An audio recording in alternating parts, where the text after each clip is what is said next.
Nak kucing mari kaki pun dah buat baik kok. Tengah makan nasi, kucing mari. Kucing. Bila kucing mari, Allah tunjuk contoh pada ayat ni. Mu nak buat baik ke nak buat jahat? Kalau buat baik, ambil apa yang mu makan, beri sikit pada dia.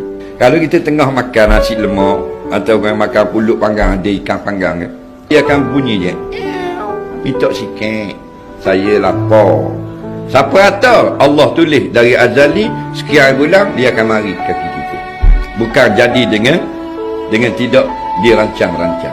Faham? Semua itu Allah sudah tulis di dalam buku Lauh Mahfuz. Dia akan mari pada hari kita makan si lemak ni. Kalau orang yang reti, cukup step pertama je. Kucing dia pun ambil sikit ikan, dia pun nasi sikit, dia buang atas tanah. Kucing dia makan tak? Makan. Orang bijak, dia akan masuk saham selalu. Kucing. Nasi segi, nasi benar segi. Rasa buah dengan ikan saja. Sini. Kita pun ambil gaul setengah. 3-4 kau makan. Kena molek kalau Allah terima hak tu. Tak akan sentuh dia api neraka di akhirat. Main-main.